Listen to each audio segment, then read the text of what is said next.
quand on est arrivé au pied du mur, et quelque part, je me dis que pour moi, ça a été une chance, et ben ça, moi, ça m'a permis vraiment de me poser les bonnes questions. C'est-à-dire, qu'est-ce que je veux pour moi, pour mon avenir, pour ma vie? Et là, il était clair pour moi que je voulais plus du tout travailler en entreprise, que c'était un milieu qui ne me correspondait pas à plein de niveaux, que je voulais plus être en couple avec quelqu'un qui était incapable de m'accepter et de m'aimer comme je suis, que je voulais plus vivre à deux. Et donc j'ai repensé ma vie complètement. Et j'ai enfin fait la paix avec moi-même, j'ai enfin appris à m'aimer. Et donc oui, j'ai quitté mon travail, j'ai repris mes études parce que j'avais envie depuis longtemps de faire une thèse. Maintenant, je vis seule et je suis très bien comme ça. Et je me dis qu'à ce niveau-là, c'est vraiment une chance parce que je pense qu'il y a plein de personnes qui sont beaucoup moins fatigables que moi et pour autant qui sont aussi malheureuses dans leur vie, même si c'est peut-être pas le même degré ou autre, mais peu importe, et qui du coup ne feront jamais ces choix parce que malgré tout elles tiennent le coup, elles continuent à avancer comme ça. Et ça me fait un peu de la peine. Et je me dis que si moi, j'avais pas été au bout de moi-même, certainement que je me serais pas posé les bonnes questions et que j'aurais pas pu aussi faire ce virage à 180 degrés qui réellement m'a sauvé la vie et qui aujourd'hui me permet d'être très bien et très heureuse. Et je vois beaucoup de non-autistes qui prennent des antidépresseurs et je me dis, bah voilà, c'est quand même. Enfin, en fait, ça fait pas, ça me porte pas du tout à rire, mais c'est juste qu'on se dit, ben, il y a peut-être quelque chose à creuser, quoi. Voilà, sur Mm. le rapport à soi et la vie qu'on décide, qu'on choisit et, ou qui nous est imposée. Mm. Enfin, voilà. Donc le jour où on vous a diagnostiqué autiste Asperger, vous avez été soulagé? C'est le mot que vous employeriez ou pas vraiment? Alors effectivement, moi je sentais bien que je fonctionnais pas comme les autres. Déjà, j'étais fatiguée en permanence. J'étais aussi très anxieuse parce qu'à force de compenser et d'essayer de faire comme les autres, on développe aussi bah, de l'anxiété, de la dépression, etc. J'arrivais pas à aller au travail tous les jours sans en ressortir en étant mais vraiment complètement épuisée.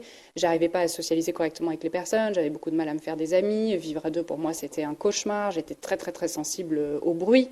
À tel point que souvent je remarquais bien que j'entendais des bruits que les autres n'entendaient pas. Enfin, tout un tas de choses comme ça, un faisceau d'indices qui aurait dû mettre la puce à l'oreille de tous les médecins que j'ai vus depuis que j'ai 18 ans et même avant.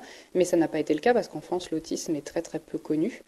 Donc c'est finalement moi qui suis tombée un jour par hasard sur le témoignage d'une femme Asperger sur Internet et je me suis vraiment reconnue dans ses propos, tout en me disant en parallèle, mais non, c'est pas possible, parce que c'est pas possible que les médecins soient passés à côté de ça, c'est tellement énorme, voilà. Et en fait, si, donc j'ai initié une démarche diagnostique qui a confirmé effectivement le syndrome d'Asperger. Et alors, ça c'est contre-intuitif parce qu'on se dit, mais un diagnostic d'autisme, c'est hyper stigmatisant. Et moi, dans ma BD, je raconte bien qu'au contraire, ça a été libérateur pour moi. Mais en fait, ça a été libérateur parce que ça m'a permis enfin de pouvoir mettre un mot sur ma différence. Ça m'a permis de comprendre que je n'étais pas folle. Ça m'a permis de beaucoup réfléchir. J'avais atteint un point de non-retour, je pense, dans mon parcours.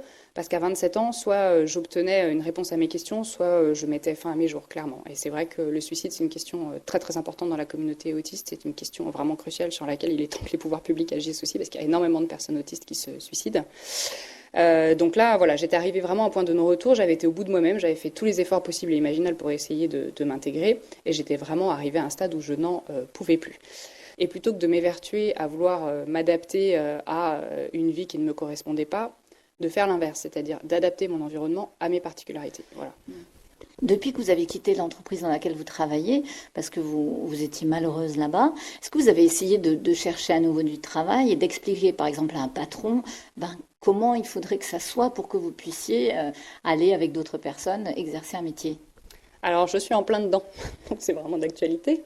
Je cherche un poste d'enseignant-chercheur. Alors, ça suppose de postuler. Mais en France, on sait très bien que la recherche, ça marche aussi beaucoup par réseau, hein, comme tant d'autres milieux.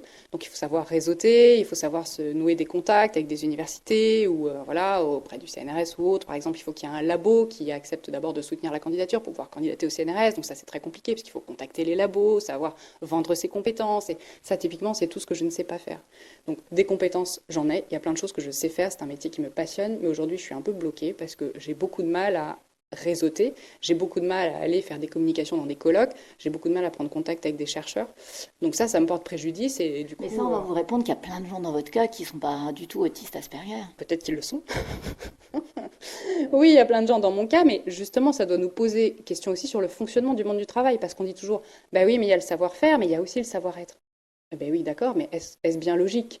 Parce qu'il y a des tas de personnes qui sont hyper compétentes, qui sont de très bons techniciens ou techniciennes, et qui pourtant ont du mal à évoluer dans leurs entreprises ou autres parce que justement elles ne savent pas naviguer socialement, elles ne savent pas dire les bonnes choses aux bonnes personnes, cirer un peu les pompes du supérieur hiérarchique, etc. etc. Donc ça pareil, on doit se demander en fait qui est normal dans l'histoire, enfin qui est anormal, est-ce que c'est pas plutôt les structures là aussi qu'il faut s'employer à changer, les organisations qu'il faut repenser, enfin... Ouais, parce qu'il y a la tentation d'essayer de soigner ou de guérir certaines formes de comportements qui sont différents des autres. Oui, il y a cette tentation-là, et ça c'est aussi très lié au modèle médical du handicap, dont on est très imprégné, et surtout en France. Et ça, donc, c'est vraiment ce que l'on dit là, c'est-à-dire cette volonté absolument de guérir, de réparer la personne, de faire peser le poids de ses difficultés sur ses épaules, etc., et de la faire rentrer dans le moule à tout prix. Alors qu'en fait, on pourrait voir les choses différemment, on pourrait très bien se dire, mais non, cette personne, elle n'est pas intrinsèquement handicapée ou elle n'est pas intrinsèquement malade, il n'y a rien à guérir, il n'y a rien à réparer chez elle. En fait, cette personne, elle est juste différente et elle est en difficulté, elle est en situation de handicap du fait d'un environnement qui est inadapté. Et ça change tout, parce qu'en fait, ça permet d'élargir la focale et de considérer que c'est la société qu'il faut s'employer à réformer, puisque c'est la société qui va créer des situations de handicap. Par exemple, une personne en fauteuil roulant qui ne peut pas monter dans un bus, c'est ça? Oui, c'est considérer que la personne en fauteuil roulant, elle n'est pas intrinsèquement handicapée, mais qu'elle est placée en situation de handicap lorsqu'elle est, par exemple, face à un bus dans lequel elle ne peut pas monter ou face à un escalier alors qu'il n'y a pas de rampe. Donc pour en revenir à votre parcours, là vous essayez, vous appelez des laboratoires ou vous essayez d'entrer, de postuler. Et quand vous étiez enfant, quand vous étiez à l'école, est-ce que vous étiez justement victime de stigmatisation? Alors, moi, les difficultés ont commencé surtout à l'entrée au collège. Avant ça, ça allait plutôt. Mais à partir de l'entrée au collège, ça a été très compliqué parce que, en fait, les exigences sociales s'intensifient au fur et à mesure qu'on avance en âge. Et à l'entrée au collège, il y a tout un tas de stratégies sociales qui se mettent en place, des jeux de séduction entre les garçons et les filles, des bandes de copains qui se forment, le vocabulaire qui évolue, il faut porter certains styles de vêtements, sinon on n'est pas bien vu. Enfin voilà, tout un tas de codes implicites. Et typiquement, l'implicite, c'est vraiment ce qu'il y a de très très compliqué pour les personnes autistes. Donc à partir de ce moment-là, oui, j'ai été en décalage. Donc heureusement, j'avais quand même toujours une bonne copine avec laquelle raccrocher les wagons, qui me servait un peu de copine par avant. Et donc ça me préservait relativement. Et du coup, bon, j'ai eu quand même des moqueries, des insultes, des trucs un peu compliqués. Je me suis jamais fait taper dessus, contrairement à beaucoup d'autres camarades autistes. Donc j'ai eu au moins cette chance-là. Mais oui, dès l'entrée au collège, ça a été un peu compliqué. Et donc j'ai commencé à développer tout un tas de troubles comme l'anxiété, la dépression, etc. Et ça aurait pu être évité en fait, si j'avais eu des réponses avant et si j'avais été accompagnée. Et les enseignants? Alors les enseignants, ils se sont pas inquiétés. Pourquoi? Parce qu'en fait, il y a aussi une différence dans l'expression de l'autisme chez les garçons et chez les filles autistes. Chez les filles autistes, ça passe beaucoup plus inaperçu. Alors déjà parce que les outils diagnostiques n'ont pas été élaborés pour les filles, ils ont été élaborés à partir de l'étude de cas masculins. Donc déjà, il y a un biais genré. Et les filles expriment leur autisme différemment parce qu'elles intériorisent plus leurs difficultés, parce qu'elles arrivent à communiquer de façon plus qualitative, aussi parce qu'elles sont éduquées de façon genrée, comme n'importe quelle fille, à être chaleureuses, avenantes, etc. Et en plus de ça, elles ont des intérêts spécifiques, c'est-à-dire des passions dans lesquelles on développe des compétences hyper pointues, plus socialement acceptables que les garçons. Donc là où un garçon va Ça veut dire quoi? s'intéresser, Ouais, oui, alors voilà, là où un garçon va s'intéresser au plan de métro, une fille s'intéressera par exemple aux chevaux. Donc ça va moins attiser la curiosité de son entourage. Donc du coup, les filles passent globalement plus inaperçues que les garçons.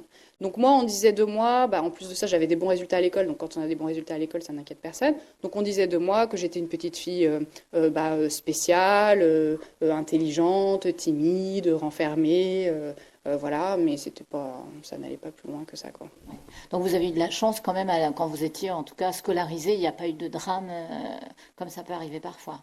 Il n'y a pas eu de drame, mais bon, j'étais quand même gravement dépressive dès l'âge de 12-13 ans, quoi, jusqu'à avoir des idées suicidaires et tout. Donc, bon. Est-ce que c'était à cause de l'absence d'amis? Parce qu'en même temps, vous dites que vous êtes très solitaire. Non, parce qu'encore une fois, j'avais toujours eu une bonne copine, donc ça, moi, ça me suffisait. Mais c'était plus parce que je sentais bien ce décalage énorme et j'observais ces gens autour de moi qui me semblaient hyper étranges et j'étais larguée, je ne comprenais pas pourquoi j'étais larguée. Et c'est vrai qu'on se sent très seul. Et à un âge en plus où on se construit, et de toute façon l'adolescence est une période délicate, rajouter ce genre de difficultés par-dessus, ça peut vraiment être explosif. Et les parents dans tout ça, est-ce que vos parents vous ont soutenu? Est-ce qu'ils vous comprenaient?